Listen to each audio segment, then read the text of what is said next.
Thank you, Mr. Speaker, Deputy Speaker. You know what? I'm glad to have the opportunity to speak on this today because I want to tell you about my niece. My niece was an amazing young woman, is an amazing young woman. She is an amazing young woman who is to graduate from Crandall University with an education degree and I believe a second degree in arts at the same time.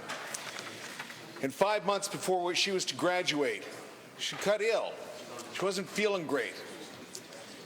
And in about 3 months of that, she went from a vibrant young woman who was a soccer player and who had a love for children and a love for teaching and a love for Christ that she wanted to share. She wanted to be a teacher, she wanted to be a missionary, she wanted to work in Africa. She had amazing plans and she had the talent to actually fulfill those dreams. And I saw her in a very few short months go from this vibrant young woman to a darkened room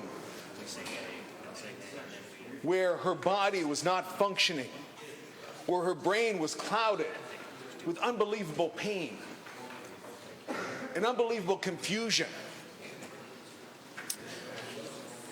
Laura went from somebody who loved life, who loved to be out, who loved to talk to people. For 2 years, she went to a person that could not really leave her bedroom. For 2 years, she stayed in bed in a darkened room because she was told that maybe she had MS or maybe she had lupus, that for sure she had fibromyalgia. Because you know what, when you have fibromyalgia, it doesn't mean that you have Lyme disease. But when you have chronic Lyme disease, very, very often, it is also accompanied by fibromyalgia. It's crippling. It's debilitating. Mentally, she was without hope almost. A woman of great, great faith, of great activity, just absolutely racked with this disease. A disease that in New Brunswick, we have a better test, quite frankly, for it for dogs than we do for humans. And that is the truth. It absolutely is the truth. Lincoln. We have a better test for dogs than we do for humans. They're going to treatment in either Cape Breton, or they can't do that now because that doctor is retired, Mr. Speaker. Maybe due to pressure, who knows. So they go to treatment in Maine. They go to treatment in Maine so they can get the drugs to make themselves feel somewhat better.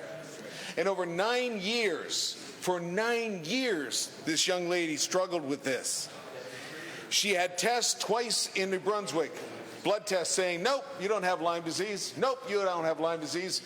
You must have something else, or maybe you're just crazy. Maybe there's something mentally wrong with you.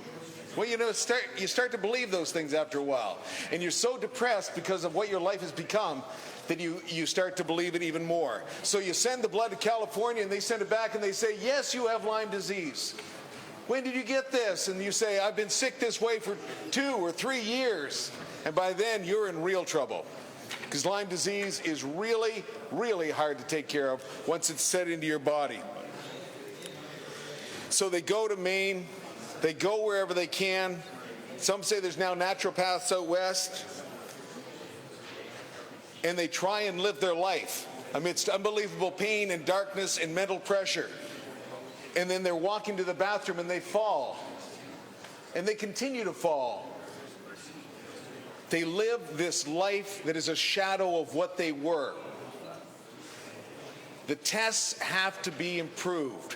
The treatment has to be improved, Mr. Speaker. These people have to be helped. This is not a 5-person in New Brunswick kind of deal. This is more than that.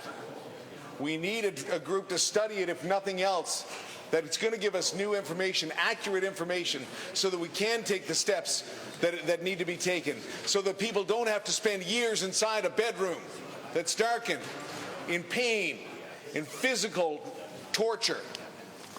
And I see my time is up for the mover of the bill. Thank you, Mr. Speaker. It is my understanding between House Leader that this motion would be voted on at 6 o'clock. So do we have agreement? Yes. Agreed?